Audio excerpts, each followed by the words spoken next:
ఈ ఉగాది నుండైనా కోటీశ్వర్లవ్వాలనే కలను నెరవేర్చుకోండి. వెంటనే జేకేఆర్ గురువు గారికి కాల్ చేసి అపాయింట్మెంట్ తీసుకోండి. మీరైతే న్యాయం చేస్తారు, మీ పైన మాకు నమ్మకం ఉంది అని చెప్పి ఎంతో మంది వస్తున్నారు. ఒంటి మీద ఏ బట్టలు లేకుండా బెల్ట్తో ఇష్టం వచ్చినట్టు కరెక్ట్గా 100 దెబ్బలు లెక్క పెట్టి కొట్టిండు మేడం. ప్రేమ ఎక్కువ అయిపోయి పిచ్చిలేసి కొట్టిండు అనుకున్నావా? పొడిపించుకోవడం కాదు, కోపిచ్చుకుంది. నిన్ను పెళ్లి చేసుకున్న నీ భర్తకి ఇదంతా జరిగింది ఇంతకు ముందు అని తెలుసా? నేను తిన్న ఇస్తరాకు నువ్వు ఎట్లా తింటావు ఫోటోలు బ్లాక్మెయిల్ చేసిండు. ఇలాంటి క్యారెక్టర్ని చూస్తే భయపడి పారిపోవాలనిపిస్తుంది. నువ్వేంటమ్మా పులి బోనులోకి కాదు పులి నోట్లోకి వెళ్ళావు. పులేంటమ్మా గాడిది. నువ్వు వెళ్ళి ఉంటే ఆయన భార్య ఒప్పుకుంటుందా? కాలు కూడా పట్టుకుంది అమ్మ, వాళ్ళ అమ్మ వచ్చినాక 4 ప్రెగ్నెన్సీ తీసిండు మేడం. అసలు ఈవే మనిషేనా? ఏంటి తల్లి నేను భగవంతుడు ఎందుకు పుట్టించాడు అదే అర్థం కావట్లేదు.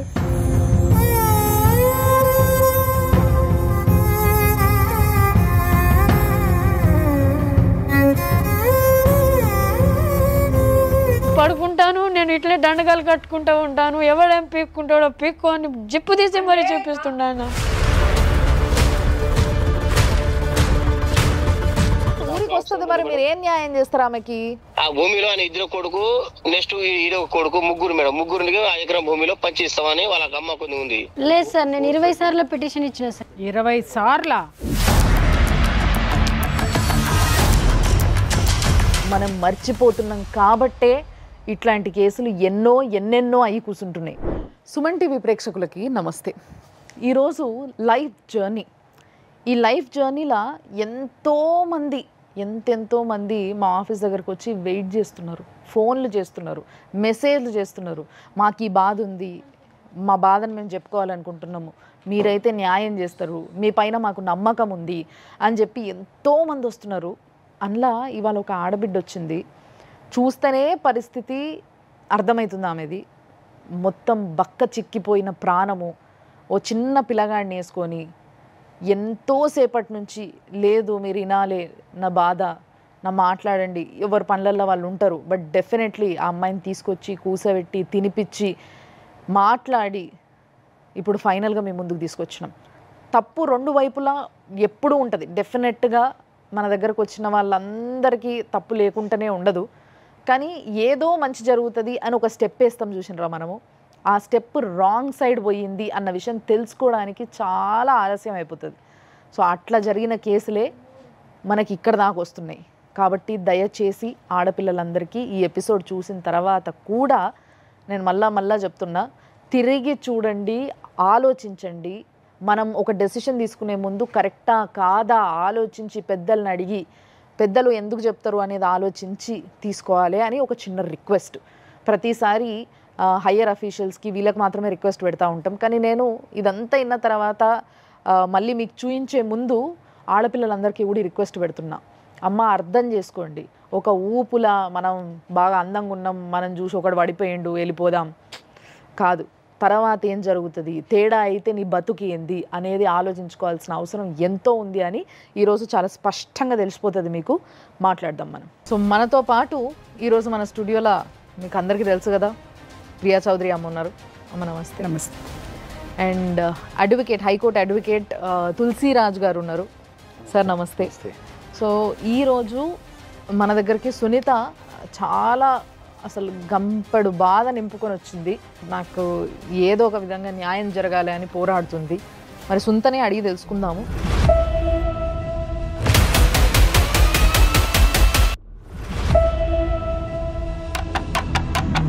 సునీత చెప్పు, ఏంది అసలు, ఎట్లా స్టార్ట్ అయింది? 2014లో నాకు హార్ట్ సర్జరీ అయింది మేడం. అప్పుడు ఇంటికాడ రెస్ట్ కోసం అని ఉన్నాను. అప్పుడు కనెక్ట్ అయ్యిండు. ఎవరమ్మా? భాస్కర్ అనే వ్యక్తి. ఏం చేస్తాడు? మేస్త్రి. మీ ఊరు ఎక్కడ? మాది తానంచెర్ల మరిపేడ బంగ్లా, మహబూబాద్ జిల్లా మేడం. 2 సంవత్సరాల వరకు అలాగే కలిసి ఉన్నాం. కలిసి ఒక్కదానివే ఉంటావా ఇంట్లో? లేదు మేడం, అమ్మ నాన్నలందరూ ఉంటారు. మరి నీకు బాలేనప్పుడు ఆయన పరిచయం అయ్యి నీకు దగ్గర అవుతుంటే వాళ్ళు ఎవరు లేరా పక్కన? అంటే తెలియకుండా అలా ఉన్నాం మేడం. ఓకే. తల్లిదండ్రుల కళ్ళు కప్పి ఉన్నారు. అలా తెలియకుండా ఉన్నాము. అట్లా చదువుకుంటున్నా కదా, అప్పుడు 8th క్లాస్ ఉన్నా నేను. 8th క్లాస్లోనే minor. అవును మేడం. సరే చెప్పు. అంటే అట్లా నడుస్తూనే మాట్లాడుకుంటూనే ఉన్నాం. నాకు ఎగ్జామ్ ఉండే, నేను ఆటో వాళ్ళ ఆయన రిపేర్ అయిందమ్మా, నేను దింపేసి వస్తానంటే సరే అన్నయ్య అనేసి ఆయన బండి మీద వెళ్ళిన. ఎవరు బండి? అంటే అక్కడ మేము మా ఊర్లో ఆటో వాళ్ళకి ఫస్టే ఛార్జ్ ఇచ్చేసినాం అన్నమాట. అక్కడ వెళ్తుంటే ఆయన దారిలో కలిసిండు. సునీత నీతో మాట్లాడాలి ఒకసారి రావా అనేసి పిలిచిండు. అప్పుడు నెక్స్ట్ డే ఏమో దీపావళి ఉండే. ఒంటి మీద ఏ బట్టలు లేకుండా బెల్ట్తో ఇష్టం వచ్చినట్టు కరెక్ట్గా 100 దెబ్బలు లెక్క పెట్టి కొట్టిండు మేడం. ఎందుకు కొట్టిండు? నన్ను చెప్తే నేను దింపేవాడిని కదా, నువ్వు నా బండి ఎక్కకుండా వేరే వాళ్ళ బండి ఎందుకు ఎక్కినావు అనేసి కొట్టిండు. దెబ్బలా? అవును మేడం. తట్టుకున్నావా నువ్వు? బెల్ట్ తీసుకొని 100 దెబ్బలు ఈ అమ్మాయిని ఒంటి మీద బట్టలు లేకుండా కాళ్ళు చేతులు కట్టేసి కొట్టాడు అని అంటే ఆ వయసుకే వాడంత పర్వర్టెడ్ అంటే నువ్వు రియలైజ్ కాలేదమ్మా? తెగిపోయింది ఆ బెల్ట్ కూడా, దారుణంగా కొట్టిండు. ఆ దెబ్బలు నీకు శరీరం ఒంటి మీద ఉండే కదా, మరి ఇంటికి పోయినప్పుడు నువ్వు మీ తల్లిదండ్రులకు చెప్పలేదా? మీ తల్లిదండ్రులు చూడలేదా? చెప్పలే నేను, కానీ అమ్మ చూసి అమ్మా 100 దెబ్బలు బెల్ట్ దెబ్బలు తినడం అంటే అది ఏంటమ్మా? పసితనమ్మా సార్ అది. ఆ వయసులో 14 సంవత్సరాల వయసులో 100 దెబ్బలు తిని తట్టుకున్నావంటే అసలు నీకు నీ స్టామినా ఏంటి? అంటే ఇతని మీద ప్రేమతో ఓర్చుకున్నావా, చెబితే భయం అని ఓర్చుకున్నావా? రెండు మేడం.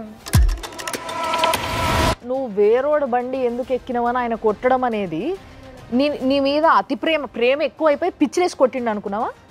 ఆయనకి మొగుడు కాబట్టి కొట్టిండు అనుకున్నావా? అప్పటికి ఇంకా పెళ్లి కూడా కాలేదు కదమ్మా. అంటే వీళ్ళ ఫీలింగ్లు అట్టగే ఉంటాయి కదా, చిన్నతనం కదా తల్లి. అప్పుడు నాకు అంత ఐడియా రాలేదు మేడం. చూసిందా మీ అమ్మ? దెబ్బలు చూసింది మేడం. ఎవరు కొట్టారంటే ఏం సపోర్ట్ చేయలే, 4-3 దెబ్బలు అమ్మ కూడా కొట్టేసింది. ఇక కామ్గా ఉన్నా నేను. సరే, దాని తర్వాత ఏమైందమ్మా? అక్కడ అట్లా అయిందా మేడం. అప్పుడు అయినాక ఆయన నేనంటే ఇష్టమా లేదా, నేనంటే ఇష్టమా లేదా అని అడిగిండు. ఇష్టమేనన్నా. నేనంటే ఇష్టమైతే నా పేరు పొడిపించుకో అని అన్నాడు. ఇది అప్పుడే కొట్టేటప్పుడే ఇష్టమా లేదా అని అడుగుతూ కొట్టాడు. పొడిపించుకున్నావా మరి పేరు? పొడిపించుకోవడం కాదు, కోపించుకుంది. బ్లేడ్తో కోసాడు అతని పేరు అక్షరాలు. ఇదంతా హింస కదమ్మా, నువ్వు ఎందుకు భరించావు ఇవన్నీ? లోకజ్ఞానం లేదు.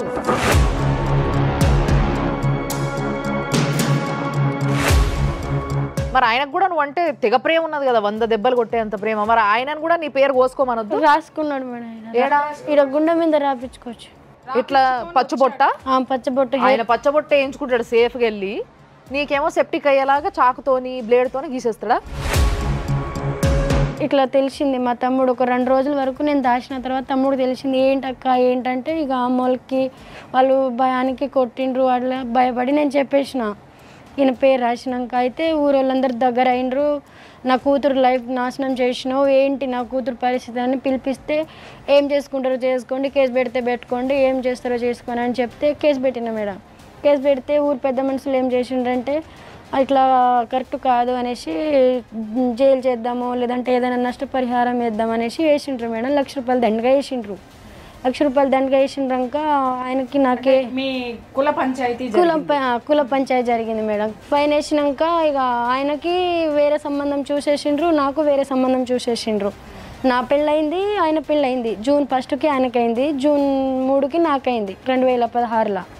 అయినాక ఆయన మంచిగానే ఉన్నాడు. ఆయన పెళ్ళి ఆయన చేసుకున్న ఆయన బాగున్నాడు, నేను బాగానే ఉన్నా. 1 నెల వరకు మంచిగానే ఉన్నా. తర్వాత ఇక ఆయనకి లేనిది ఉన్నది ఏదేదో చెప్పిండు మేడం.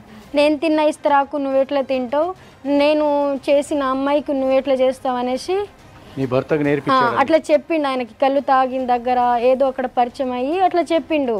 ఊర్లో అట్లా ఏదేదో చెప్పి ఇక అక్కడ గొడవలు స్టార్ట్ అయినాయి, డైవర్స్ అయింది మేడం. 1 లక్ష రూపాయలు పెనాల్టీ కట్టించిన తర్వాత వీడు మళ్ళీ వచ్చి అలా మాట్లాడుతుంటే కుల పెద్దలు ఏం చేస్తున్నారు? అయితే నేను చెప్పలేదు, నా పేరు చెప్తుండ అనేసి చెప్పిండు ఆయన. నేను చెప్పలేదని తప్పించుకున్నాడు. నీ భర్తకి, నిన్ను పెళ్లి చేసుకున్న నీ భర్తకి మేడం ఇదంతా జరిగింది ఇంతకు ముందు అని తెలుసా? లేదు మేడం, తర్వాత చెప్పేసిండు. ఇంతకుముందు చెప్తేనే తెలిసింది. ఇంతకుముందు తెలిస్తే ఆయన డైవర్స్ ఎందుకు ఇస్తాడు మేడం?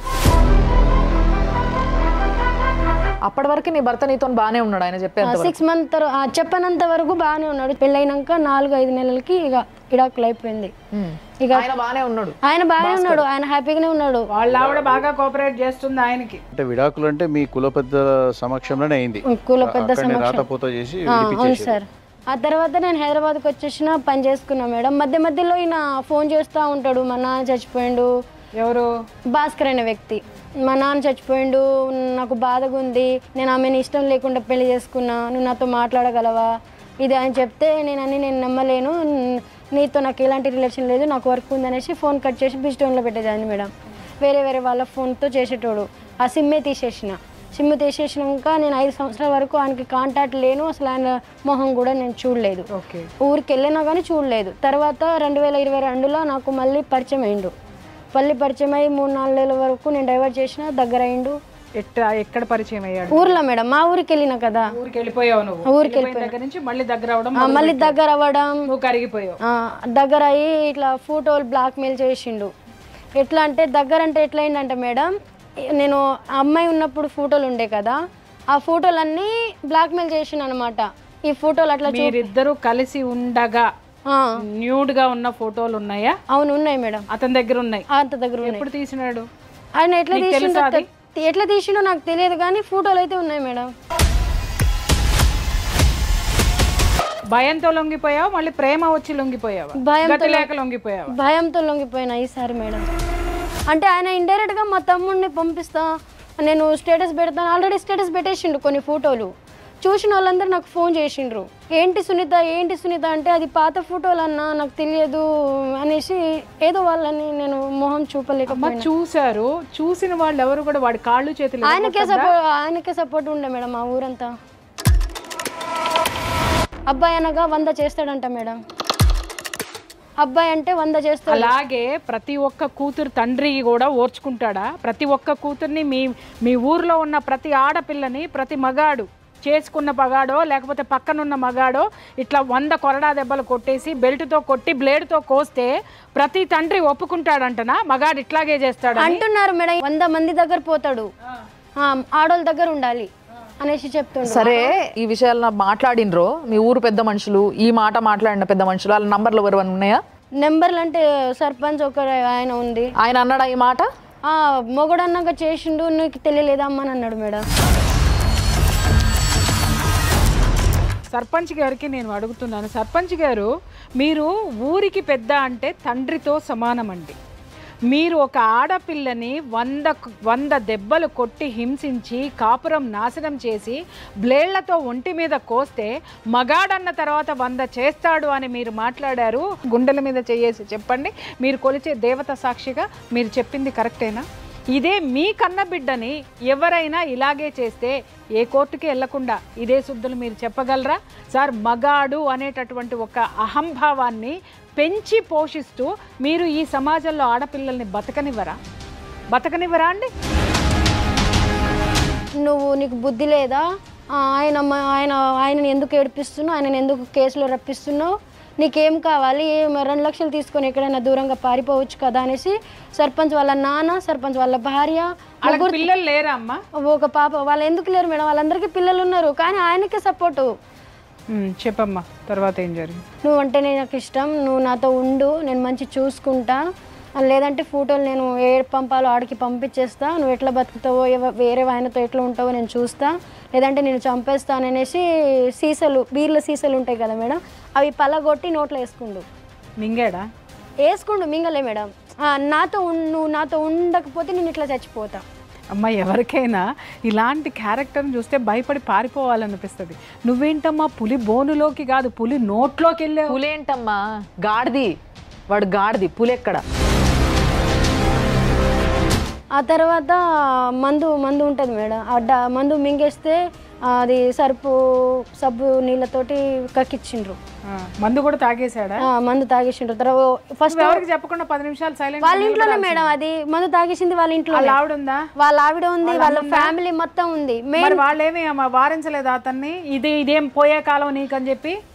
వాళ్ళు ఆయనకి సపోర్ట్ మేడం అంతా. ఆయన ఏ తప్పు చేసినా సపోర్టు.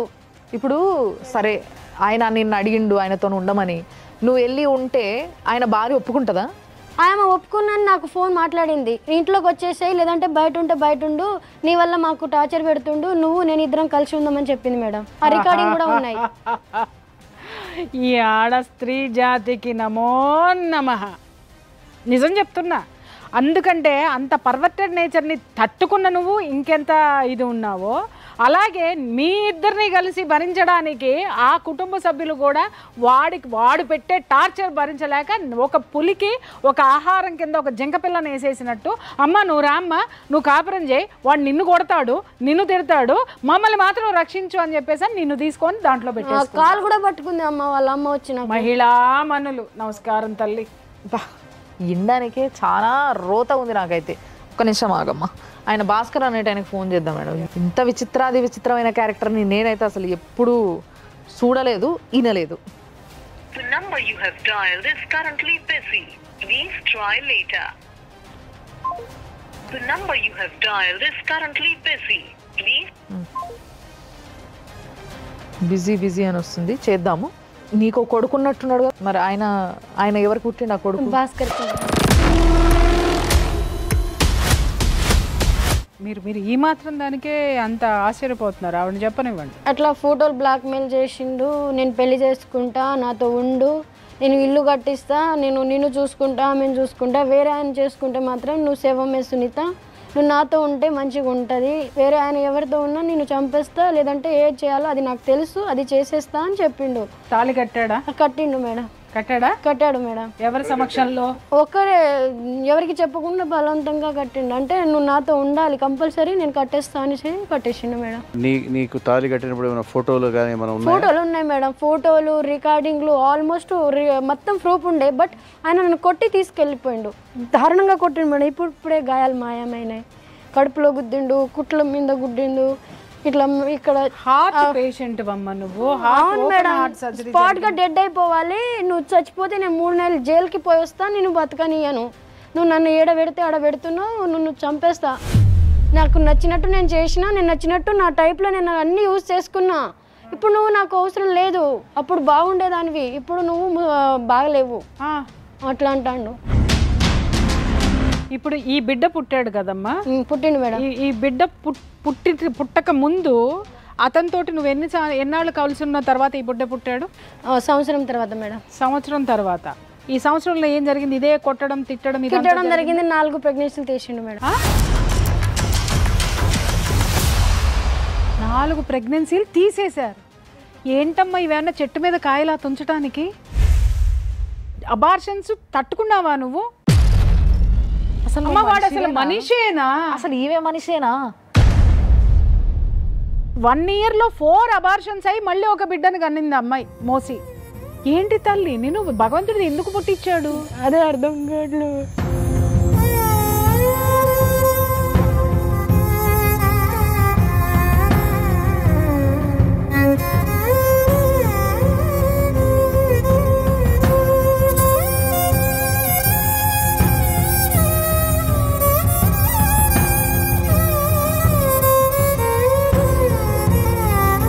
ఆ దరిద్రుడు ఎవరైతే ఉన్నారో, ఆ మహాత్ముడు ఎవడైతే ఉన్నాడో వాడిని ప్రపంచానికి చూపించాలి. ఇంకా ఎంతమంది ఆడపిల్లల్ని కాటేశాడో, కాటేయమన్నాడు. 99వ దాన్నంట మేడం.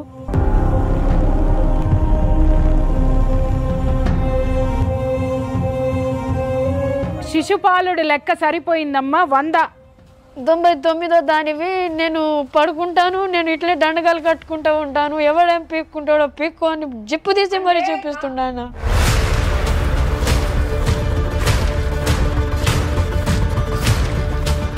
నా ఒక్కదానికి కాదు, పోలీస్ స్టేషన్లోనే చూపిస్తుండు.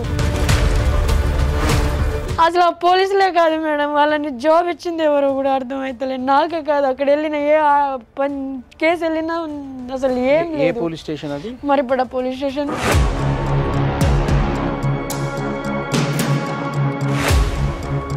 ఒక ఆడపిల్ల వెళ్ళి నేను ఇట్లా మోసపోయాను అని అంటే ఇది మరి మా దౌర్భాగ్యమో, మరి ఈ ప్రభుత్వం యొక్క నిర్లక్ష్యమో, లేకపోతే పోలీసు వారికి ఆడపిల్లల పట్ల ఉన్న కోపమో తెలియడం లేదు. ఒక్క ఒక్క కేసు కూడా రిజిస్టర్ అయ్యి ఎఫ్ఐఆర్ అవ్వడం లేదు. ఒక్క ఆడదాన్ని ఆదుకోండి సార్, ఇలాంటి ఆడవాళ్ళని మీరు ఆదుకోండి.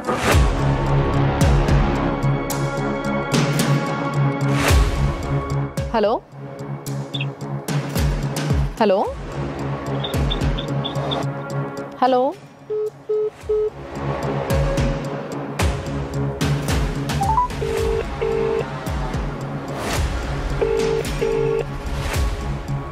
భాస్కర్ ఫోన్ ఎత్తిండు కానీ సౌండ్ లేకుండా పెట్టేసి కట్ చేసేసి. వాళ్ళకి ఫోన్ చేశారా? అది సంగతి. ఇప్పుడు పోలీసుల దగ్గరికి నువ్వు వెళ్తే ఏం చేస్తున్నారమ్మా? కంప్లైంట్ ఇస్తే కంప్లైంట్ ఇచ్చిన సార్, నేను కంప్లైంట్ ఇచ్చినప్పుడు పిలిపించి 422 అది మామూలు చీటింగ్ కేసు వేసిండ్రు. వేసి నాకు సఖి సెంటర్కి పంపిండ్రు. నేను అందరు ఉండి నేను ఎందుకు మీ దగ్గర ఉండను మేడం, నేను సార్ వాళ్ళ దగ్గర వెళ్ళి నాకు ఏదైనా చేయండి సార్. కేసు కట్టిర్రా? కేసు కట్టిరు కదా? 420 కట్టిండ్రు సార్. కట్టిర్రా?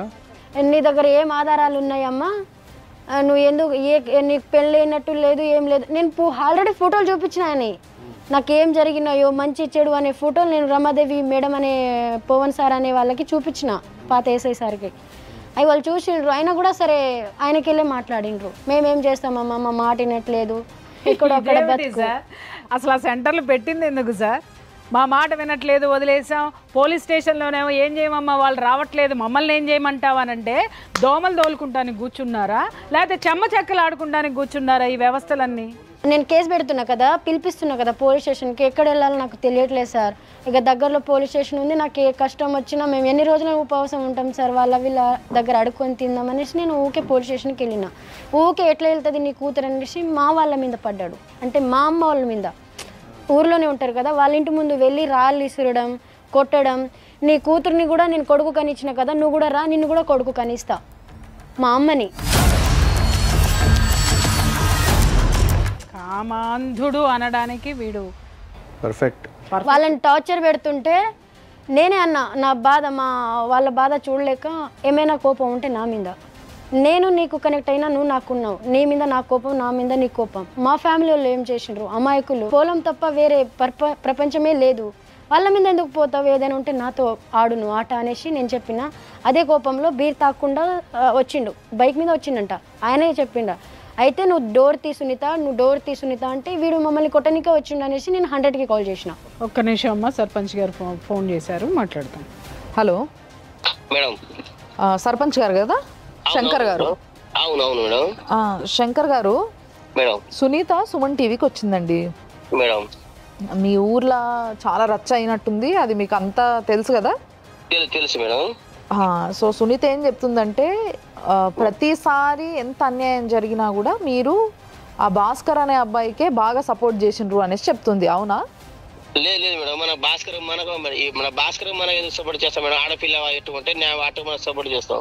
అంటే ఇప్పుడు మీరు డైరెక్ట్ గా ఆమెను పట్టుకొని అన్నారంట కదా, ఆడు మొగోడమ్మా, వాడు ఏమైనా చేస్తాడు, 100 మందితోనైనా పంటాడు, మీకు లేదా తెలివి అని అన్నారట కదా. ఒక ఆడపిల్ల, మీ ఊరు పిల్ల, లిటరల్ గా ఒక బిడ్డను పట్టుకొని, ఆ భాస్కర్ కి పుట్టిన బిడ్డనట, ఒక కొడుకును పట్టుకొని ఆ పిల్ల పాపం అడక్క తింటుంది ఇక్కడ రోడ్ల మీద, గుళ్ళల్లో పడుకుంటుంది. సరే ఊరికి వస్తుంది, మరి మీరు ఏం న్యాయం చేస్తారు ఆమెకి? అంటే మేడం సరే ఇప్పుడు ఒకటే కులం ఒకటే జాతి సరే ఏదో ఒకటి అయిపోయింది మేడం. అయితే అమ్మాయికి ఏం చెప్పినట్టే, అబ్బాయికి 1 ఎకరం భూమి ఉంది మేడం. ఈ భాస్కర్ అనే వ్యక్తి 1 ఎకరం భూమి ఉంది. ఆ భూమిలో ఆయన 2 కొడుకు, నెక్స్ట్ ఈడో కొడుకు, ముగ్గురు మేడం. ముగ్గురికి 1 ఎకరం భూమిలో పంచిస్తామని వాళ్ళకి అమ్మ కొన్ని ఉంది. 4 భాగాలు చేసేద్దాం అంటే ఆల్రెడీ ఒక బ్యాండ్ పేపర్ వేసుకున్నాం, దాన్ని రాసుకుని ప్రాసెస్ అయిపోయింది. అమ్మాయి ఒప్పుకోలేదు మేడం ఆ టైంకి. ఓకే సరే, ఇప్పుడు మన దగ్గర పెద్ద ఆవిడ ప్రియా గారు ఉన్నారు, ఆవిడతో మాట్లాడు ఒకసారి, మీకు అడ్వైజ్ ఇస్తారు, మీరేం చెప్పేది ఉందో మీరు కూడా చెప్పండి ఆవిడకి. ఓకే? ఫోన్ చేస్తే చేసిన ఆయన ఎత్తలేదు, ఒకసారి ఎత్తి మాట్లాడకుండా కట్ చేసిండు, మళ్ళీ ఎత్తుతలేడు. నేను చేస్తా గానీ మీరు ఒకసారి మాట్లాడండి. హలో నమస్తే అండి. మొదటి నుంచి ఈ అమ్మాయి స్టోరీ మీకు తెలుసు, ఏం జరిగిందనేది. ఓకే సరే, జరిగిందంతా తెలుసు. ఇప్పుడు మీరేమంటున్నారు, ఆ అమ్మాయి కొన్ని ఎలిగేషన్స్ చేస్తుంది, మీరు కాదు అంటున్నారు. సరే, మేము మిమ్మల్నే నమ్ముతాం. ఇప్పుడు ఆ అమ్మాయికి 1 సంవత్సరంలో 4 అబార్షన్లు చేయించాడు. ఆ పంచాయతీ జరిగినప్పుడు ఊరు మొత్తం తెలిసి ఉంటుంది. 100 దెబ్బలు బెల్ట్ దెబ్బలు కొట్టాడు. ఒక 14 ఏళ్ల ఆడపిల్ల 100 బెల్ట్ దెబ్బలు భరించినా మీ ఊరు కేవలము ₹1,00,000 పెనాల్టీ వేసింది. ఓకే, రైట్, మంచి పనే చేసింది సార్. మంచి పని చేసిన తరువాత అతను ఆ అమ్మాయి జీవితాన్ని మళ్ళీ స్పాయిల్ చేశాడు, కాపురం చేసుకోనివ్వకుండా. అది మీకు తెలియదు అనేది మాత్రం మీరు చెప్పకండి. ఓకే, అయితే ఆయన ఏమంటుండంటే నేను అమ్మాయి నేనే అంటే వాడు పంచాయతీ అయిపోయిన తర్వాత నేను గెలకలే, అమ్మాయి నాకు గెలికిందని వాడు అబ్బాయి చెప్పుకొస్తుండే మేడం. కరెక్టే సార్. సరే, మనం ఆ దిక్కునే మాట్లాడదాం. ఆ అమ్మాయి గెలికితే ఇతనికి బుద్ధి లేదా అండి? ఇతను పెళ్లి కాలేదా? పెళ్లి అయ్యి సంసారం ఉన్న మనిషి ఆ అమ్మాయి వచ్చి గెలికి మీద పడితే వీడు ఎట్లా పోయినాడు? అది చెప్పండి మీరు. అక్క మరి ఇట్లా పరిస్థితి నువ్వు కడుపుతో ఉన్నావు కదా, ఇది కట్టు కాదు, నువ్వు అబ్బాయి చేపించుకోమ్మా, వాడు నీకు సాధుడు ఏం చేయడంటే ఈ అమ్మాయి కొంచెం మాట అయిలే మేడం. అప్పటి నుంచి కాడ నుంచి ఒక బాబు పుట్టిండు. అప్పటి నుంచి పుట్టిన కాడ నుంచి సార్ ఒక్క మాట మీ మాటకు అడ్డొస్తున్నానని కాదు, 4 అబార్షన్లు అయినటువంటి ఆ కడుపు కోత మళ్ళీ 5వ అబార్షన్ మీరు చేయించుకోమన్నారంటే ఆ పిల్ల మనిషా ఇంకేమన్నానండి? వాడు చూసుకోడు సార్, కానీ దాష్టీకం అయితే జరిగింది కదా. మీ భార్య కూడా మాట్లాడుతుందంట, మా మగోడు 100 చేస్తాడు నువ్వెవత్తవే, అదే ఇదే. ఒక ఆడది మాట్లాడొచ్చునా అండి? అంటే మేడం ఏంటంటే మా భార్య ఒకటే కులం కదా, ఒకటే జాతి కదా, ఒకటే పాలు కదా, ఇలాంటి చేయడం తప్పు కదా అమ్మాయి, నువ్వు కూడా లేడీస్ కదా, నువ్వు కూడా వాళ్ళు అబ్బాయి నువ్వు అంత ముందు ₹1,00,000 దండగా ఇచ్చిన కదా, నువ్వు ఆయనకి జోలు ఎందుకు పోయినా మా భార్య మాట్లాడింది మేడం. ఇక్కడ ఒక్క విషయం సార్, ఒకే కులం అన్నప్పుడు ఆడపిల్లని తిట్టింది, మరి వాడిని గల్లా చొక్కా పట్టుకొని లాక్కొని వచ్చి ఏందిరా ఒక ఆడపిల్లని ఇట్లా చేస్తున్నావని చెప్పులతో కొట్టద్దా? అవునా? అంటే ఏం సార్ అన్ని ఆడపిల్లకే చెప్పేస్తారా? మగాడిని కరెక్ట్ చెయ్యరా? ఒక్క మగాడిని కరెక్ట్ చేస్తే అందరు ఆడపిల్లలు తిన్నగా ఉంటారు సార్, గుర్తుపెట్టుకోండి. అయితే మీ ఇక్కడ ఒక న్యాయం చేసాం మేడం. ఏం చేసినా అంటే సరే ఆ భాస్కర్ పేరు మీద వాళ్ళ నాన్న వాళ్ళ తాత వాళ్ళ ఆస్తి పేరు మీద 1 ఎకరం భూమి ఉంది మేడం. అయితే ఆ భాస్కర్ కి 2 కొడుకులు ఉన్నారు మేడం, ప్లస్ వీడి ఒకడు, మొత్తం 3 భాగాలు చేద్దామని 3 భాగాలు చేసిన మేడం. ఈ అబ్బాయికి భాస్కర్ వాళ్ళ 2 కొడుకులు ఉన్నారు మేడం. 3 భాగాలు ప్లస్ వాళ్ళ భాస్కర్ ఒక అమ్మకు. భాస్కర్ ఇయ్యలే, భార్య ఫస్ట్ భర్త భార్య కూడా ఇయ్యలే మేడం ఆ భాగం. అయితే 3 భాగాలు 4 భాగాలు చేస్తే 4 భాగాలు చేసినావు అన్న, మరి 4 భాగాలు చేసిన కదా, మరి నాకు ఉండేదానికి ప్లేస్ ఎట్లా తిందంటే 1,00,000 2 లక్షల దాకా మా పరిచయం మేము చేసినామమ్మా. అయితే ఇడు ఈ అమ్మాయి ఒప్పుకోలే మేడం. ఆ భాస్కర్ అని ఎగ్జిట్ చేసిన మా ఇంటికి రా నేను సాదుకుంటా అని చెప్పింది మేడం. ఎందుకు సార్ రోజు బెల్ట్ తో కొట్టమనే? లేదు, మా ఇంటికి వచ్చండి నేను సాదుకుంటాని పిలిచిండు మేడం. అయితే అమ్మాయి రాలేకపోయినా మేడం వాళ్ళ ఇంటికి. ఒక్క విషయం నేను చెప్తున్నాను సార్, ఇప్పుడు భాస్కర్ అనే అతను మాతో మాట్లాడటం లేదు, ఫోన్ కట్ చేస్తున్నాడు. మీకు భాస్కర్ గనక ఈ విషయంలో అంటాడంట, సుప్రీంకోర్టుకు పో, జైలుకు పో, నే 70,000 ఇస్తా, నే 80,000 ఇస్తా, ఇవేవో మాట్లాడుతున్నాడు. వినండి సార్, వినండి. మీరు ఆ ఊరు సర్పంచ్ కాబట్టి లీగల్ యాక్షన్ స్ట్రాంగ్ గా తీసుకుంటే భాస్కర్ కి పడేటటువంటి శిక్ష ఏంటి, ఈ అమ్మాయి రోడ్డు మీద అడుక్కు తినే స్థితి రేపొద్దున ఆ భార్య బిడ్డలకు కూడా ఎలా వస్తుందో మా లీగల్ అడ్వైజర్ గారు చెప్తారు. ఒక్కసారి విని మీరు భాస్కర్ కి చెప్పండి. ఇప్పుడు ఆమెతో కలిసి ఉన్నప్పటికి సంబంధించినటువంటి ఫోటోలు ఆయన ఫోన్లో సర్క్యులేట్ చేస్తూ నేను అందరికీ పంచుతా, అందరికీ పెడతా, అందరికీ పంపిస్తా అని బెదిరిస్తున్నప్పుడు మీరు అతన్ని పిలిచి మందలించి మీరు గట్టిగా చెప్పి అతని మీద పోలీస్ స్టేషన్కి వెళ్ళి అతని మీద కేసు పెట్టించి ఉండాల్సింది కదా, మీరు చేయలేదు కదా. మరి ఆయనకు భయం ఏముంటుందండి? ఆయనకు భయం ఏముంటుంది? మీరు కాదు మీరు పెద్ద మనిషి అయ్యండి, మీరు ఆ ఆడపిల్ల తరఫున ఉండి అది ఎఫ్ఐఆర్, అది అంతకుముందు అది చీటింగ్ ఎఫ్ఐఆర్, అది కాదు నేను చెప్పేది. ఇప్పుడు మళ్ళా కొత్తగా ఇవన్నీ నేను పెడతా, ఫోటోలు పెట్టిర్రు, ఊర్లో కూడా అందరికీ తెలిసింది, ఫోన్లలో ఇట్లాంటి ఫోటోలు పెట్టిండు, ఆ ఫోటోలు పెట్టి అట్లాంటివి సర్క్యులేట్ చేస్తా అని బెదిరించి ఆమె లొంగ తీసుకొని నీవేవో పైసలు తీసుకొని వెళ్ళిపో, నా దగ్గరికి రాకని ఇప్పుడు కొత్తగా మాట్లాడుతున్నాడు కదా. ఇప్పుడు ఈ విషయమే మీరు పోలీస్ స్టేషన్కి వెళ్ళి ఆమె తరఫున నిలబడి మీరు మా భాస్కర్ని మందలించి ఆయన మీద చర్యలు తీసుకోమని పోలీస్ స్టేషన్లో అడిగింటే కొంచెం భయం భక్తి ఉంటుండే కదా పెద్దలుగా. నా తరపున జస్ట్ నన్ను పలకరించినా కూడా వాళ్ళ ఇంటి ముందు పోయి గొడవలు పడుతుంది చేసుకుంటా అని వాడు భాస్కర్ గారు అంటుండు సార్. అయితే సునీతమ్మ ఏం చెప్తుంటే నేను ఇంటికి రానని అంటుంది సార్.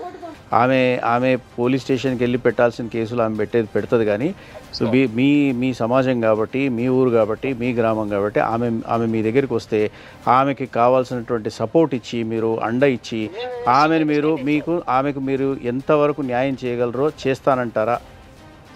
ఈరోజు ఈ ప్రోగ్రాం పరంగా మీరు న్యాయం చేయగలుగుతారా? మీరు పెద్ద మనిషిగా ఈ సమస్యని ఇంకో ఆడపిల్ల మీ ఊర్లో ఇట్లా సఫర్ కాకుండా ఉండాలని చెప్పి ఒక పెద్ద మనిషిగా మీరు ఈ ఆడపిల్లకి న్యాయం చేస్తానంటారా లేదా? ఇప్పుడు వాళ్ళు వీళ్ళు మాట్లాడితే నేను న్యాయం చేస్తాను, కానీ ఇప్పుడు ఆ అమ్మాయి చెప్పిందాక వాడు ఏనంటుండు, వాడు అమ్మాయి ఒప్పుకుంటే మన నేను న్యాయం చేస్తాను సార్. మీరు ఏం న్యాయం చేయమంటారు? ఇక వాళ్ళు ఎవరితో వాళ్ళని చూసుకోమంటారు? మీరు ఎవరు వాళ్ళని చూసుకోమని చెప్పండి సార్. ఏదంటే మీరు అట్లాంటప్పుడు భాస్కర్ కూడా సపోర్ట్ చేయొద్దు. మరి మీరు సపోర్ట్ నేను భాస్కర్ మీరు ఈమె ఇప్పుడు ఆమె చెప్పేది ఏంటంటే మెయిన్ భాస్కర్ మీ సపోర్ట్ చూసుకొని ఇవన్నీ చేస్తున్నాడు అని చెప్తున్నారు. మీకు భాస్కర్ చాలా చాలా మిత్రుడు, చాలా ఆప్తుడు అని చెప్తుంది ఆమె. సార్ భాస్కర్ అంటే మా ఒక ఫ్యామిలీ కాదు, వాళ్ళ ఒక ఫ్యామిలీ, మా ఒక ఫ్యామిలీ. వాళ్ళ ఇంట్లో నేను తింటలేదు, నా ఇంట్లో వాటి తింటలేదు సార్. మాకు భాస్కర్ కావాలని మాకు డిప్స్ మాకు వేరే వేరే ఉందిలే, కానీ భాస్కర్ ఇలాంటి నాకు వానికి మాటలు లేక దాదాపు 6 నెలలు అవుతుంది సార్. ఇప్పుడు ఈమెకు నచ్చజెప్పి మీ దగ్గరికి పంపిస్తామండి. మీరు కావాల్సిన న్యాయం ఆయనను కూడా పిలిపించి న్యాయం చేయమని మేము కోరుతున్నాం మిమ్మల్ని. ఓకేనా? తప్పనిసరి అంటే నా ప్రార్థన నేను చేస్తాను. మీరు మేము కూడా పిలిపిస్తాం. సార్ ఇప్పుడు ఈమెకున్న పరిస్థితికి డెఫినెట్లీ ఈమెకి న్యాయం చేయాల్సిందే. న్యాయం చేయకపోతే కాని పని. ఆమె బతకలేదు కూడా. ఆమె పరిస్థితి చూస్తుంటే అది అర్థమవుతుంది. సో ఈ మనిషి చూస్తుంటే ఫోన్ ఎత్తుతలేడు. నువ్వు పెట్టిన కేసులు ఏందమ్మా ఒకసారి సార్కి చూపియు. నువ్వు ఏమేం కేసులు పెట్టినావు? నాకు ఇంతకుముందు చెప్పింది ఏంటంటే నువ్వు పెట్టింది ఒకే ఒక కేసు. లేదు సార్, నేను 20 సార్లు పిటిషన్ ఇచ్చిన సార్. అవును, 20 సార్లు పిటిషన్ ఇచ్చినా. అవును మేడం, లెక్క ప్రకారం ఆ పిటిషన్లు అన్నీ ఉన్నాయా? ఉన్నాయి మేడం. మేమేం చేస్తావు, నువ్వు రోడ్డున పోయి పడుకొని కన్నా మమ్మల్ని ఏం చేయమంటావమ్మా అనేసి నన్నే బెదిరిస్తున్నారు, నన్నే తిడుతున్నారు. ఆయన వెళ్ళేకొద్ది ఇట్లా జేబు నుంచి ఇట్లా ఇచ్చిపోతాడు. నేను కళ్ళారా చూసుకురా. అవును మేడం, వాళ్ళ ముందే అంటాండ్రు నేను చూసుకొని పోండి సార్, ఏం చేస్తారు చేయండి, ఊరి శిక్ష చేస్తారా వేయండి, ఏం చేస్తారు, డబ్బులు తీసుకొని నన్నే కొడతారేంటి సార్ మీరు? వాళ్ళ మీదే పోతుండు. వాళ్ళు డబ్బులు తీసుకుంటున్నారా? ఇండైరెక్ట్ గా అన్నాడు, డబ్బులు తీసుకొని నన్నే నా మీద చేయలేపుతున్నావు ఏంటి సార్ అనేసి ఎస్ఐ సార్నే అన్నాడు. నువ్వు ఎస్పీ గారు కానీ ఎస్పీ సార్ దగ్గర వెళ్ళిన, కలెక్టర్ దగ్గరికి వెళ్ళారా? కలెక్టర్ గారి దగ్గరికి వెళ్ళారా? ఏమన్నారు వాళ్ళు? కలెక్టర్ సార్ ఏమో సఖి సెంటర్ కి రాశారు సార్. సఖి సెంటర్ కి రాశారు. సఖి సెంటర్ వాళ్ళు ఫోన్ చేశారు, రండి ఇక్కడ మీ ఫ్యామిలీని తీసుకొని రండి మాట్లాడాలి, అమ్మాయి ఇలా వచ్చింది అని అంటే నేను రాను, మీరు తల తీసుకుంటారా తీసుకోండి, కేసు చేస్తారా కేసు చేసుకొని నాకు ఫోన్ అయితే చేయకండి అలా చెప్పింది సార్. ఆయన అట్లా చెప్తుండమ్మా మేమేం చేస్తామనేసి నువ్వు నీ ఈగలుగా నువ్వు ఏం చేయాలో అదే చేసేసేయమ్మా.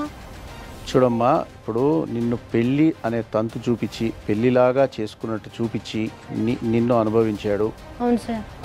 అది నేరము, రేప్ కేసు అవుతుంది. తర్వాత నిన్ను అవమానపరిచినాడు. అవును సార్. అది కూడా నేరం అవుతుంది. ఇవన్నీ చాలా సీరియస్ క్రైమ్స్. అమ్మాయి బిడ్డ పుట్టిన తర్వాత ఇప్పుడు ఈ బిడ్డని నేను వదిలేసేసి చావమని చెప్పేసి ఆ అమ్మాయిని వదిలి వెళ్ళిపోతూ అతను మాట్లాడినటువంటి ఒక మాట, మిస్టర్ భాస్కర్ పంచాయతీ చేసి ₹1,00,000 ఫైన్ వేశారు కదండి. ఫైన్ వేసినప్పుడు 30,000 పెద్దలకు వెళ్ళింది, 20,000 మళ్ళీ తిరిగి తీసేసుకున్నాడు, 50,000 ఈ అమ్మాయి దగ్గరకు వచ్చింది. అతను మాట్లాడినటువంటి మాట ఏంటో తెలుసా సార్? ₹1,00,000 నా దగ్గర పంచాయతీ చేసి మీరు వసూలు చేశారు, ఆ ₹1,00,000కి వడ్డీ వీడు బాబు.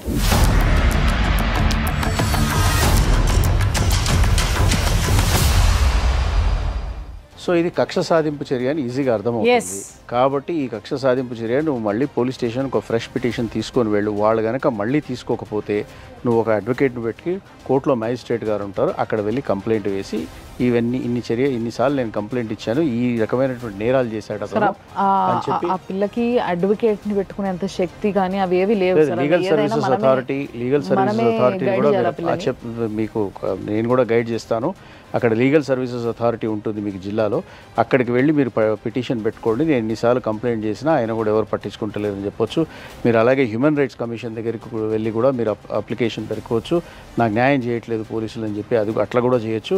కాకపోతే నీ మీద జరిగినటువంటి అత్యాచారము, నీ మీద జరిగినటువంటి ఇప్పుడు మీరు పర్సనల్గా ఉన్న ఫొటోస్ నేను వైరల్ చేస్తా అని చెప్పి అతను చెప్పింది కూడా, అది కూడా నేరమే సెక్షన్ 292లా. సో ఇవన్నీ కూడా నేరాలు, ఘోరమైనటువంటి నేరాలు. సో ఈ నేరాలను మీ పోలీస్ స్టేషన్ వాళ్ళు మీరు అప్లికేషన్ పెట్టినప్పటికి కూడా వాటిని పట్టించుకోకుండా మేమేం చేస్తామని చెప్పి వాళ్ళు దులుపుకుంటున్నారు కదా, ఇది చాలా తప్పు. Most irresponsible behaviour of the concern police department. SI sir నాకు ఇండైరెక్ట్ గా అన్నాడు, మేడం నువ్వు మొగోళ్ళ మీద పోయి కొడతావా అంటే ఆయన ఏమన్నాడు, లాడ్జికి పోయి కనుక్కొని వచ్చి నన్ను బ్లాక్మెయిల్ చేస్తున్నావు అని అంటే, ఎవడని నువ్వు బ్లాక్మెయిల్ చేసింది, నువ్వు నా జీవితం ఆడుకోని పడేసి ఇట్లా అడిగినా కావాలంటే DNA టెస్ట్ చేస్తారు, చేస్తే ఎవరెవరికి పుట్టినారో తెలుస్తుంది, అది పెద్ద విషయం కాదు. కాకపోతే పోలీసులు పట్టించుకొని దీని వాడికి ఒక భయం భక్తి ఉండేటట్టు ఒక చర్యలు తీసుకోవాలి. నా కేసే కాదు సార్, ఎవరి కేసు కూడా బాధ్యత లేకుండానే అసలు మా మరిపడ పోలీస్ స్టేషనే వద్దని నేను దానికోసమే ఈడి వరకు వచ్చాను అనుకున్నాను మేడం. చూడమ్మా, నీ తప్పు నీలో కూడా ఉంది. నువ్వు కూడా అనవసరం ఒక హద్దు మీరి సహించావు. నువ్వు అతన్ని భయం అన్నావు, ప్రేమ అన్నావు, అబార్షన్లు చేసుకున్నావు, తర్వాత ఒక బిడ్డను కన్నావు, నువ్వు కూడా అతన్ని ఎంటర్టైన్ చేశావు. సరే అట్లా అని చెప్పి నేను అతను చేసే అత్యాచారం అంతా కూడా కరెక్ట్ అని నేను చెప్పట్లేదు, కానీ నువ్వు ప్రతిఘటించాలి. నువ్వు లాస్ట్ మినిట్ వరకు నువ్వు జస్టిస్ కోసం ఫైట్ చేయాలి. సర్పంచ్ గారి దగ్గర కూడా వెళ్ళండి, ఈసారి మళ్ళీ పోలీస్ స్టేషన్కి వెళ్ళండి. ఒకవేళ వాళ్ళు వినకపోతే మీరు ఒక లాయర్ని పెట్టుకొని మ్యాజిస్ట్రేట్ ముందు ప్రైవేట్ కంప్లైంట్ అన్నా వేసుకోండి, లేకపోతే ఆ స్తోమత లేకపోతే అక్కడ లీగల్ సర్వీసెస్ అథారిటీ అని ఉంటారు, వాళ్ళ దగ్గరికి వెళ్ళి అర్జీ పెట్టుకుంటే వాళ్ళే రాసిస్తారు, వాళ్ళే ఒక అడ్వకేట్ని అప్పచెప్తారు, వాళ్ళు మీకు సహాయం చేస్తారు, లీగల్ సర్వీసెస్ వాళ్ళు. అది చేసి మీరు ఆయన మీద చట్టరీత్యమైనటువంటి చర్యలు తీసుకోవాలి. వాడు ఎందుకు బతుకుతున్నావు, చచ్చిపో నువ్వు, నీ ఇప్పుడు నేను చచ్చిపోమని చెప్పే అధికారం ఆయనకి లేదు. వాళ్ళ భార్య వాళ్ళందరూ ఇట్లా ఉమ్మిపోతుండ్రు నా మీద. అవునమ్మా, మరి నువ్వు బ్రతికుంటే మరి ఆస్తులు ఆటాలు వెళ్తున్నాయి కదా. ఇంకొకటి, నీ అవసరం తీరిపోయింది, నువ్వు ఇంకా కావాలని ఆవిడని హెరాస్ చేయట్లేదు కదా అతను. అన్నీ ఆగిపోయినాయి కాబట్టి ఇప్పుడు నిన్ను వెళ్ళిపోమని చెప్తున్నారు. ఇప్పుడు ఆ సర్పంచ్ ఏదో పంచి ఇచ్చిస్తానంటాడు, అదైతే తీసుకో ఫస్ట్. నువ్వు ఆ వచ్చిన కాడికి ఆ పుట్టిన పిల్లోడికి కూడా అన్యాయం జరగకుండా ఇప్పుడు పెద్దలందరూ నీ పక్షాన, ఈ విషయంలో నీ పక్షాన ఉన్నారు కాబట్టి తీసుకున్నాక నీ న్యాయ పోరాటం నువ్వు చెయ్యి. అంతటితో ఏం ఆపమని చెప్పట్లేదు. తీసుకున్నంత మాత్రాన నీ కేసులు చెల్లవు, అట్లాంటివి ఏమి ఉండవు. ఏది ఉండదమ్మా, అది నీ బిడ్డకి నువ్వు తీసుకోవాలి, నువ్వు చేయాల్సింది చెయ్యాలా. ఫస్ట్ నువ్వు తీసుకుంటే ఫస్ట్ నీ కొడుకు లీగల్ రైట్ హోల్డర్ అవుతాడు. అర్థమైందా? ఫస్ట్ నీ కొడుకు అతనికి పుట్టినవాడు సన్ ఆఫ్ భాస్కర్ అని చెప్పేసి నీ కొడుకు పేరు పెడతారు. పేరు పెట్టి హాస్పిటల్లో ఆయన కొడుకు కాకపోతే హాస్పిటల్లో కూడా, గాంధీ హాస్పిటల్లో కూడా వచ్చి తండ్రిగా సంతకం పెట్టినాడు కదా, నువ్వే చెప్పినావు కదా. ఏమీ లేకుండా నువ్వు రోడ్డు మీద అడుక్కు తింటున్నావు, ఇప్పుడు అడుక్కొని నీ బిడ్డకు పెడుతున్నావు. ఆ పరిస్థితి నుంచి కనీసం ఒక కుంటన్నా వస్తే నీ ఊర్లో ఒక పాకలో ఉంటావు. ఇక నుంచి వాడు నీ జోలికి వస్తే, నీ జోలికి ఏదన్నా చేస్తే మీడియా ముందుకు నువ్వు వచ్చావు కాబట్టి ఈసారి వాడిని వదిలిపెట్టేదే ఉండదు, చట్టం కూడా వదిలిపెట్టదు. ఓకే, ఇంకొక విషయం ఏంటంటే ఆడపిల్లలకి నేను ఈ కెమెరా సాక్షిగా చెప్తున్నాను, సుమన్ టీవీ సాక్షిగా చెప్తున్నాను, చిన్న పిల్లలు మీరు ఎవరు ఏది చెబితే ఆకర్షణలకి లోను కాకండి. ఇలాంటి జీవితాలు కొన్ని వందలు వేలు చూశానమ్మా నేను. చాలామంది మాట్లాడుతున్నారు కెమెరా ముందు ఎందుకు అరుస్తారు ప్రియా చౌదరి గారు అని. అరుపులు కాదయ్యా, ఇలాంటివి ఎన్ని వేలు విన్నానో ఆ ఆవేదన కడుపులో ఎంత సుళ్ళు తిరుగుతుందో మీకేం తెలుసు. ఎప్పుడైనా గుర్తుపెట్టుకోండి, తల్లిదండ్రులకు మించినటువంటి సపోర్ట్ ఈ ప్రపంచంలో ఇస్తే భర్త ఇస్తాడు మంచివాడైతే, లేదా ఎవ్వరూ ఇవ్వరు. తల్లిదండ్రుల్ని కాదని చేస్తే ఈ అమ్మాయి వాళ్ళ రోడ్డు మీద అడుక్కుని బిడ్డని పోషిస్తుంది. ఇలాంటి పరిస్థితులు ఆడపిల్లలకు వస్తున్నాయి. ఎంతమంది ఉన్నారు వ్యభిచారం చేసుకుని బ్రతుకుతున్నారు గతి లేక. ఇలాంటి స్థితి జోలికి పోకండమ్మా. అలాగే మిస్టర్ భాస్కర్, నీ యొక్క దాష్టీకము, నువ్వు లంచాలు ఎన్నాళ్ళని ఇస్తావో ఇవ్వు పోలీసులకి, కానీ ప్రకృతి అనేది ఒకటి ఉంటుంది. అలాగే నీకు ఏదో ఒక రోజున నువ్వు కనీసం అరిస్తే నోట్లో నీళ్లు పోసేటటువంటి సిచ్యువేషన్ లేనటువంటి స్థితిని ఒక ఆడదాని ఉసురుని ఎదుర్కొంటావు అనేది మాత్రం నేను ఈ కెమెరా సాక్షిగా మాత్రం చెప్తున్నాను. దయచేసి నీ బిడ్డని, నీ భార్య, ఆమె కూడా తాళి కట్టావు, నీ భార్య ఏలుకోకపోయినా సరే హింసించటం మానే. ఆమెకి రావాల్సింది కనీసం ఒక షెల్టర్ ఏర్పాటు చేయి. నువ్వన్నావు చూసావా, 1,00,000 రూపాయలకి వడ్డీ ఇది అని. ప్రకృతి కూడా నువ్వు చేసిన 1,00,000 తప్పులకి వడ్డీతో సహా తిరిగి నీకు ఇస్తుంది బిడ్డ, గుర్తుపెట్టుకో. ఇప్పుడు సార్ చెప్పినట్టుగా ఏవైతే కేసులు వేసుకోవాలి, వేసుకుంటే నీకు న్యాయం జరుగుతుంది, అవన్నీ కూడా నీతో చేపించే ప్రయత్నం మేము చేస్తాం. నువ్వు సపోర్ట్ చేస్తే నీకు వెయ్యాలని ఉంది కాబట్టి 20 సార్లు ఓపికగా ఏ సపోర్ట్ లేకుండా పోయి నువ్వు పిటిషన్ వేసి వచ్చినావంటే నీకు సపోర్ట్ ఉంటే ఒక్కసారి వేస్తే సరిపోతుంది. ఆ 20 సార్లు పోయి ఎంత దారుణంగా ఒళ్ళంతా బిడ్డతో దుప్పట్లు లేవు, ఏమి లేవు. 20 సార్లు పోయినల్లా అక్కడ కేసు చేసి ఫోన్ చేస్తే ఆయన నైట్ 12ంటికి వచ్చి కొట్టుడే కొడతాడు. సార్ నిజంగా ఆ ఊరి పోలీస్ స్టేషన్ లో ఉన్నటువంటి ఎస్ఐ గారికి చెప్తున్నాను, సార్ ఒక్కటే మాట నేను చెప్తున్నాను, మీరు ఎందుకు సార్ ఒక ఆడపిల్ల కన్నీళ్లు తుడవడానికి పోలీస్ స్టేషన్ ఉందా? ఒక దుర్మార్గుడిని వదిలేయడానికి చట్టం ఉందా? ఆ పిల్ల గుడిలో పసిబిడ్డను వేసుకొని పడుకొని తిండి లేక ఆ అమ్మాయి నీళ్లు తాగి అడుక్కున్న డబ్బులతో పిల్లవాడికి పాలు పడుతుంది. తెలుసా మీకు ఆ సంగతి? గుండె అనేది ప్రతి ఒక్కళ్ళకి ఉంటుంది సార్. దయచేసి దాని ద్వారా ఆలోచించండి. ఆ గుండె ఏ సాక్ష్యం చెప్తుందో ఆ సాక్ష్యంతో ఆ అమ్మాయికి న్యాయం చేయండి అని మాత్రమే రిక్వెస్ట్ చేస్తున్నాను నేను మిమ్మల్ని. మనం అందరం మనుషులం అన్న విషయం మర్చిపోకపోతే ఇట్లాంటి వాళ్ళు ఉండరు ఈ సమాజంలో. మనం మర్చిపోతున్నాం కాబట్టే ఇట్లాంటి కేసులు ఎన్నెన్నో అయి కూర్చుంటున్నాయి. కాబట్టి దయచేసి సుమన్ టీవీ తరఫున మిమ్మల్ని మేము రిక్వెస్ట్ చేసుకుంటున్నాం, ఇప్పుడుకైనా ఆమె పిటిషన్ తీసుకోండి, ఆమెను పిలిచి మరీ తీసుకోండి. అన్నిసార్లు వచ్చింది. ఆ కేసుని కొంచెం ముందుకు తీసుకెళ్ళి ఆ పిల్లకి న్యాయం అయ్యేలాగా చేసి ఆ కొడుకుకి ఈ పిల్లకి ఇంత షెల్టరు ఇంత తిండి దొరికేలాగా చూడండి. మేము కూడా తప్పకుండా ఈమె కేసుని ఫాలో అప్ చేస్తూ ఉంటాము. అండ్ డెఫినెట్గా ఈమెకి ఏదో ఒక పని కూడా కల్పించే ఆలోచన చేస్తాం. ఏదో ఇంత ఆమెకి ఎంతో అంత ఆమె కొడుకు తినే అంత ఏదో ఒక చిన్న పని చేసుకునేలాగా పని కల్పించే అవకాశం కూడా మేము ఆమెకి ఇస్తాము. కాబట్టి మీ అందరికి చూస్తున్న ప్రతి ఒక్కరికి చెప్తున్నా, ఇట్లాంటి వాళ్ళు ఎంతోమంది ఉంటారు. మనం పట్టించుకోకపోతే పాపం వాళ్ళ జీవితం ఏమైపోతుంది? దేవుడు అంతో ఎంతో మనకి ఇచ్చిండు, మనం బాగున్నాము అంటే సరిపోదు కదా, మనం కూడా ఏదో ఒకటి చేయాలి కదా సమాజానికి. సో దయచేసి ఇట్లాంటివి ఎన్నో ఉంటే మన చుట్టూ పట్టించుకోవాలని కోరుకుంటూ ఈరోజు ఈ అమ్మాయికి ఎలాంటి న్యాయం చేయాలి అనే దాని గురించి ఒక చిన్న స్టెప్ మాత్రమే తీసుకున్నాము. బట్ తప్పకుండా న్యాయం చేసి తీరుతుంది సుమన్ టీవీ. ఇది మాత్రం గుర్తుపెట్టుకోండి. కాంటాక్ట్ చేయండి